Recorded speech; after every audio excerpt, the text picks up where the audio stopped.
concilier vie de famille et travail peut faire peur, surtout lorsque nous avons un jeune enfant qui ne peut pas se garder tout seul. Entre congé parental et mode de garde variés, les parents ne savent parfois plus où donner de la tête. Il existe différents modes de garde en France, le plus connu étant, je pense, la crèche. Il y a donc la crèche, l'assistante maternelle à domicile, l'assistante maternelle en maison d'asthmate et la crèche familiale. Et également les gardes d'enfants à domicile, mais ça, je ne vais pas en parler. Parce que c'est un peu la même chose qu'une assistante maternelle, seulement c'est à domicile chez toi. La crèche est un lieu d'accueil collectif qui accueille les enfants de 2 mois et demi à 3 ans, à temps plein ou partiel, c'est-à-dire par exemple 2 jours par semaine, en moins de 20 heures. Et parfois en occasionnel, quand il y a de la place. Ça accueille souvent jusqu'à l'entrée en école maternelle. C'est possible d'avoir des enfants d'âge périscolaire, c'est-à-dire jusqu'à leurs 4 ans. Le mercredi et pendant les vacances scolaires, par exemple, quand ils sont en petite section. Les enfants en crèche sont encadrés par des professionnels qualifiés, donc par exemple, notamment des éducateurs de jeunes enfants comme moi, des auxiliaires de périculture. C'est en gros, pour faire court, 1 an d'études santé.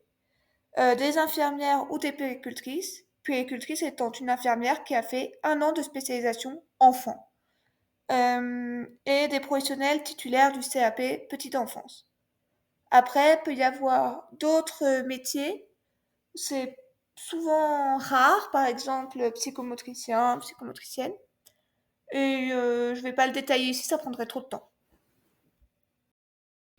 En crèche, il peut y avoir 2 grands cas de figure. Soit les enfants sont séparés en groupes d'âge, les bébés de 2 ans et demi à 1 an et demi, les moyens de 1 an et demi à 2 ans, et les plus grands de 2 ans à jusqu'à ce qu'ils partent de la crèche. Mais il existe aussi la possibilité que les enfants soient donc en âge mélangé, c'est-à-dire en interâge, ce qui est très bénéfique pour les enfants qui s'apportent les uns avec les autres, qui apprennent à prendre soin des autres ou qui apprennent des plus grands par rapport à ce qu'ils font et grâce à l'observation. Et maintenant, voyons voir pour la micro-crèche. La micro-crèche, c'est pratiquement comme une crèche, sauf que ça a la particularité d'accueillir jusqu'à 12 enfants en interagent exclusivement parce que les micro-crèches, c'est très souvent une seule salle, grande, où les enfants font leurs activités, jouent, parfois même prennent leur repas. Souvent, ils ont un dortoir en plus de cette salle, mais en général, c'est une seule salle et les enfants sont en âge mélangé, jusqu'au nombre de 12. Les assistantes maternelles, alors là, c'est complètement différent. Ce sont des professionnels qui travaillent seuls à leur domicile. Ça peut être des hommes ou des femmes. C'est plus des femmes, mais ça peut être les deux. Elles peuvent s'occuper des jeunes enfants comme des périscolaires. Il me semble que les assistantes maternelles peuvent s'occuper d'enfants jusqu'à 18 ans. Jusqu'à leurs 18 ans, il me semble. Et en fait, elles ont un agrément avec un certain nombre maximum d'enfants qu'elles ont le droit d'accueillir. C'est donné par la PMI. Et ce sont les parents qui sont les employeurs des assistantes maternelles. Donc elles ont par exemple 3 enfants à charge, et ben elles ont 3 parents employeurs. Après, les assistantes maternelles ne sont pas obligées de travailler exclusivement à leur domicile. Elles peuvent créer ce qu'on appelle une maison d'assistante maternelle. Mais alors là, c'est particulier. C'est-à-dire que il ou elle d'ailleurs se regroupent entre plusieurs professionnels et décident ensemble de trouver un lieu où créer leur structure. Donc il faut soit acheter, soit louer. Et par contre, elles restent assistantes maternelles. C'est-à-dire que chacun a ses propres contrats, chacun a ses propres enfants à charge, mais tous les enfants sont au même endroit, avec différentes assistants maternels qui travaillent ensemble et qui donc ont généralement quand même des valeurs communes pour s'être regroupés quand même.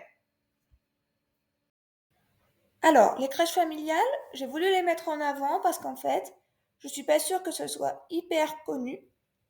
C'est des crèches qui n'embauchent que des assistantes maternelles, travaillant à leur domicile. Donc en gros, c'est comme si vous mettiez votre enfant chez une assistante maternelle, mais vous n'êtes pas son employeur direct. Son employeur direct, c'est la crèche.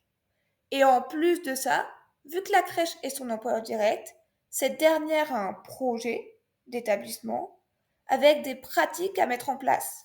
Et donc, il y a des professionnels de la crèche familiale qui vont au domicile des asthmates, qui posent des questions, qui vérifient des choses, qui font des partages de leurs connaissances, etc., etc.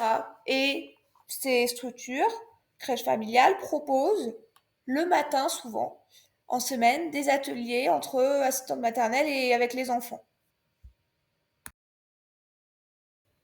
Alors, c'est bien gentil de savoir quels sont les modes d'accueil des enfants en France, mais en fait, il faut aussi savoir par où commencer.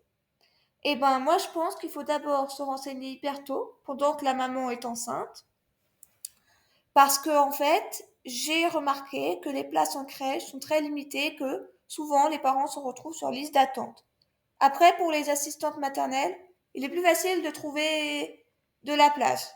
Certainement que ça dépend aussi de la commune, de l'endroit où l'on est géographiquement, mais de manière générale, je pense que c'est quand même plus facile de trouver de la place chez une asthmate que en crèche. Encore faut-il avoir le feeling avec l'assistante maternelle, c'est toujours la même histoire. Euh, il faut également se renseigner en mairie parce qu'il y a des crèches publiques dont la mairie a des places et c'est la mairie qui les gère. Et en relais petite enfance. Vous verrez plus tard ce que c'est, je vais l'expliquer après. Alors il faut bien faire la différence entre une crèche publique, une crèche privée, une crèche associative. Et également, ce qui existe autre, ce sont les crèches d'entreprise. Alors ça peut être, c'est souvent privé. Je ne sais pas s'il y en a qui sont publiques. En fait, une crèche publique, c'est la ville ou la commune ou je sais pas quoi de public, enfin bref la ville quoi, qui a ouvert des structures sur son territoire ou alors qui a acheté des places en crèche à des structures qui peuvent être privées par exemple. Et dans ces cas-là, c'est à la mairie qu'il faut inscrire son enfant. Donc il ne faut pas hésiter à aller en mairie et leur dire alors bonjour, ma femme attend un enfant par exemple, nous aimerions le mettre en crèche plus tard.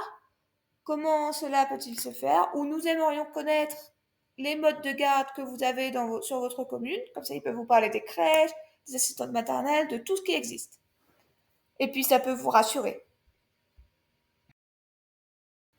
Les crèches privées, elles, pour le coup, ce sont des crèches du secteur privé, donc souvent lucratives, de grands groupes de crèches, qui ont souvent plein de crèches en France, ou alors plusieurs micro-crèches dans la commune et aux alentours. Et en fait, eux, ils ont des places en interne. Donc, il ne faut pas hésiter à aller sur Internet, à taper crèche, par exemple, Lyon, si vous habitez à Lyon, euh, et à regarder les sites Internet de ces grands groupes de crèches parce que eux, souvent, ils détaillent comment ils travaillent, leurs projets pédago, leurs projets d'établissement au moins.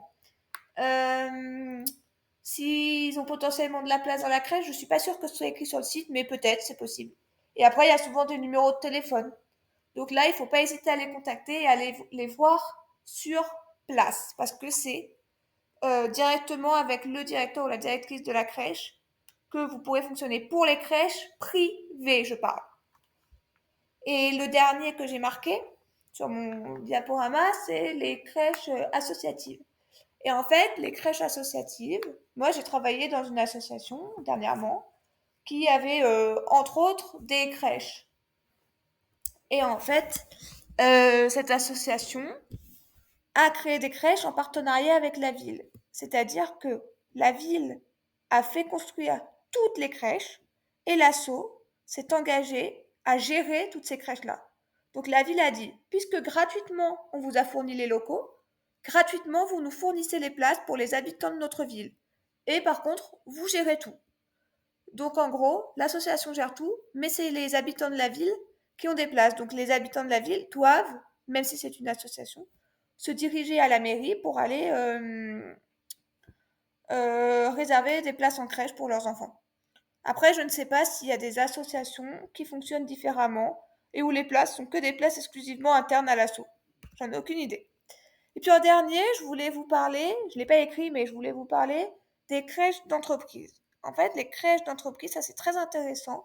Il ne faut pas hésiter à se renseigner si le papa ou la maman travaille dans une entreprise.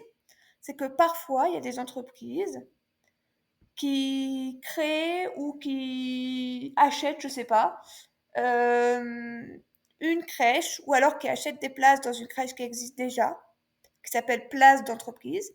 Et en fait, les professionnels de l'entreprise ont la priorité pour avoir une place dans cette crèche, sous réserve qu'il y ait de la place, bien entendu. Et j'ai déjà vu un reportage une fois et je trouvais ça rigolo et surtout, waouh, incroyable la chance qu'ils ont, ces enfants et les parents. C'était un monsieur qui travaillait, je crois, à la campagne ou je sais pas trop où, dans une entreprise, hein, dans des bureaux. Et en fait, juste à côté, il y avait la crèche de son enfant, qui était une crèche d'entreprise. Et je crois que c'était dans des vieux bâtiments d'un château ou je sais pas quoi. Enfin, c'était magnifique le truc. J'étais là, mais waouh! Incroyable la chance! Ça, je pense que c'est rare. Mais n'empêche que par contre, les places d'entreprise, ça existe. Il faut vraiment se renseigner avec sa propre entreprise. Vous voyez, je vous avais bien dit que je vous parlerai de ce que c'est qu'un RPE, relais petite enfance. Pour les professionnels qui me suivent ou ceux qui ont quelques connaissances, avant ça s'appelait RAM, relais d'assistante maternelle. Pourquoi? Parce que c'est surtout destiné aux assistantes maternelles et aux enfants qu'elles accueillent en fait. En fait, pour faire court, un relais petite enfance, c'est une structure où des professionnels guident, accompagnent et renseignent, que ce soit des futurs parents ou des parents même, euh, ou des assistantes maternelles, par rapport au métier, par rapport à tout ce qui est administratif, paperasse, tout ça. Pour les parents, ça peut les aider avec le contrat. Pour les assistantes maternelles, ça peut les aider à pas se faire avoir par un parent. Et également, dans ces lieux-là, il y a souvent en matinée, ça peut être l'après-midi aussi, hein, mais souvent en matinée, des ateliers qui sont proposés la semaine pour les assistantes maternelles et les enfants qu'elles accueillent. Et ça, vraiment, c'est hyper intéressant, je trouve. Ça permet aux assistantes maternelles d'avoir du social, parce que c'est vrai que de chez elles, elles sont vraiment tout le temps toutes seules. Elles ne voient pas leurs collègues, à moins qu'elles aillent au parc, parce que souvent je vois des asthmates au parc, qui se regroupent et qui discutent. À moins qu'elles aillent là, qu'elles fassent une balade si elles habitent à la campagne, ensemble en forêt, j'en sais rien.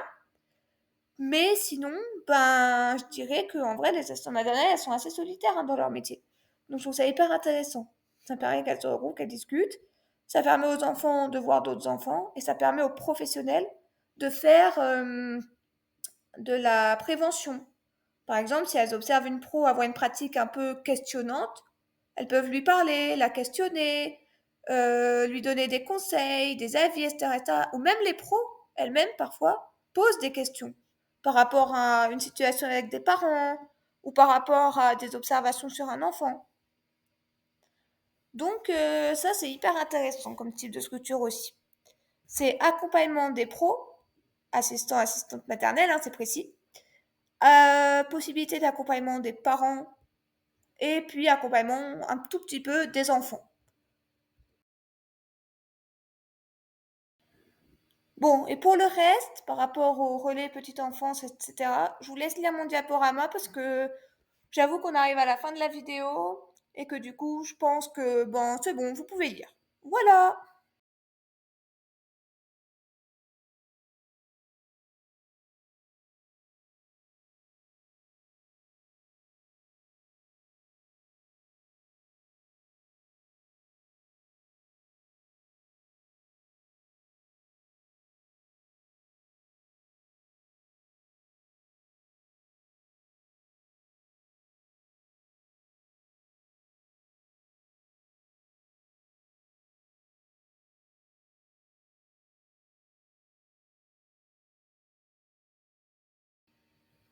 Ah non, mince, désolée, j'ai complètement oublié que je voulais vous parler de petits conseils par rapport à la crèche et puis à l'assistante maternelle. Mince, désolée, je peux pas vous laisser comme ça en fait. Bon, c'est pas grave, allons-y.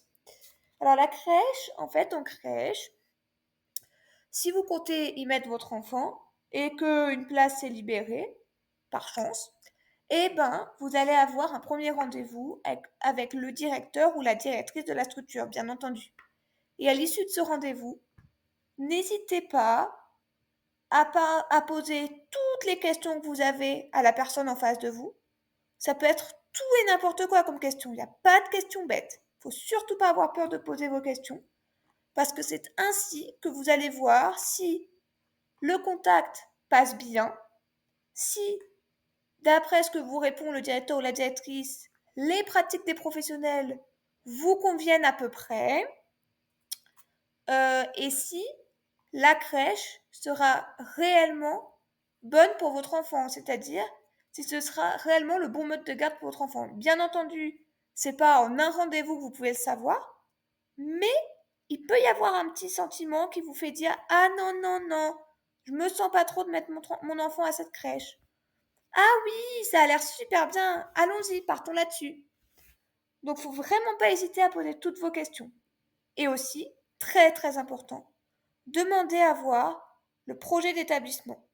Dedans, surtout que vous allez devoir le signer, c'est obligatoire.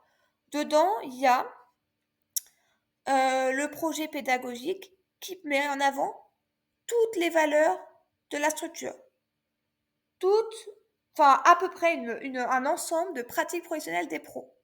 Ça peut être, par exemple, les professionnels laissent les enfants aller à la sieste quand ils en ressentent le besoin. C'est-à-dire que les portes des dortoirs sont constamment ouvertes, les enfants vont se coucher quand ils sont fatigués. Ou ça peut être complètement autre chose. Les enfants se servent tout seuls à table pour manger. Quand ils sont plus grands, pas quand ils sont bébés, bien entendu, tout ce que je dis là. Ou quand ils sont bébés, les professionnels pratiquent le portage. Un truc tout bête. Et là, il ne faut pas hésiter à le lire et revenir vers le directeur ou la directrice de l'établissement une prochaine fois en lui disant voilà, nous avons lu, voilà les questions que nous avons. Est-ce que vous voulez bien, s'il vous plaît, prendre un temps avec nous pour répondre à nos questions? Et si elle veut bien, tant mieux. Si elle veut pas, ben tant pis, mais au moins vous aurez essayé. Il faut vraiment pas hésiter, c'est hyper important. Parce que si vous vous sentez mal à laisser votre enfant dans la crèche parce que vous n'avez pas la confiance envers la crèche, et ben votre enfant le sentira. Si vous vous sentez mal parce que juste laisser votre enfant quelque part, c'est dur pour vous, c'est encore différent. C'est pas le même travail. Il faut pas vous sentir fautif, c'est comme ça, c'est tout. Voilà ce que je pensais moi pour la crèche. Vraiment, c'est ça ce à quoi je suis venue. Parce que j'avoue que j'ai pas d'enfant, j'ai jamais mis en crèche et j'ai jamais été directeur ou directrice de crèche. Donc, c'est les choses qui me sont venues. Après, par rapport à assistante maternelle, c'est pas exactement pareil parce que assistante maternelle, si vous mettez votre enfant chez une assistante maternelle à domicile, vous serez l'employeur de l'assistante maternelle. Donc, ben, euh, souvent les assistantes maternelles ont un projet qu'elles ont rédigé elles-mêmes. N'hésitez pas à leur demander pour le lire et également à demander à pouvoir visiter leur établissement. Je trouve que c'est hyper important parce que ça permet de voir un peu comment votre enfant pourra être accueilli dans l'espace, euh, qu'est-ce que votre assistante maternelle met en place avec les enfants qu'elle accueille, et si ça correspond un peu à vos valeurs, bah vous pouvez continuer quoi. Si ça correspond pas du tout, ça sert à rien de continuer, ou faut mieux partir. Vaut mieux dire bah désolé mais nous c'est pas ce qu'on recherche, on va aller chercher ailleurs et puis c'est tout. Ça vous met en difficulté un temps, oui, mais le bien-être de votre enfant et le vôtre est tellement important qu'en vrai, pas grave, pas grave. Et je suis désolée, je pars un peu dans tous les sens, mais je viens de voir que j'ai complètement oublié par rapport à la crèche de parler de l'adaptation. C'est-à-dire que à partir du moment où votre enfant est accueilli à la crèche, il y a une phase qui s'appelle de plus en plus familiarisation. Je ne vais pas faire la différence entre adaptation et familiarisation, on n'en sortira plus. Donc il y a une phase où vous êtes invité à rester avec votre enfant à la crèche pour ses débuts, pour qu'après il puisse se détacher de vous et faire des journées tout seul à la crèche pendant que vous êtes au travail ou ailleurs. Et ben, pendant ces temps, il ne faut pas hésiter à poser toutes les questions que vous avez. Si vous observez quelque chose et que ça vous questionne, demandez à la professionnelle qui s'occupera de vous, ou le professionnel, parce que ça peut être un homme, qui s'occupera de vous. Pourquoi est-ce que ça se passe comme ça? Ou est-ce que ceci, est-ce que cela? Faut vraiment pas hésiter. Encore une fois, il n'y a pas de questions bêtes.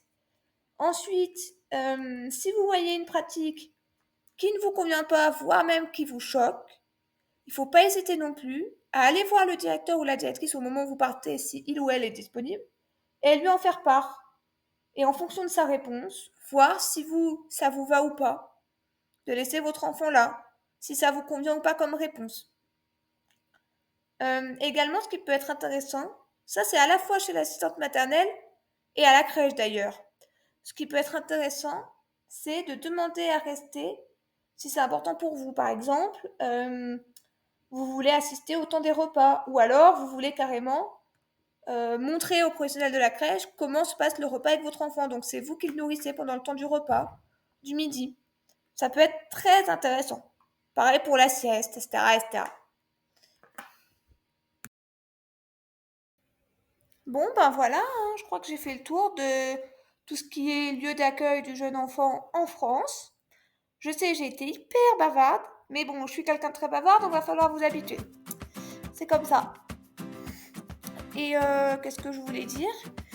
En conclusion, se rappeler que il n'y a pas de bon ou mauvais accueil pour votre enfant, il y a l'accueil qui vous correspond et correspondra le mieux à votre enfant également. Ne pas hésiter à poser toutes les questions que vous avez, il n'y a pas de questions bêtes. Allez vous renseigner très tôt, dès que la maman apprend qu'elle est enceinte, honnêtement, en mairie, pour savoir s'il y a des places en crèche ou en assistante maternelle. Ne pas hésiter, si vous souhaitez faire un accueil plus assistante maternelle qui peut être considéré comme plus familial, ne pas hésiter à aller au relais petite enfance pour poser vos questions. Et puis voilà, je crois que c'est tout. Allez, je vous dis à la prochaine et bon courage dans votre aventure de parentalité.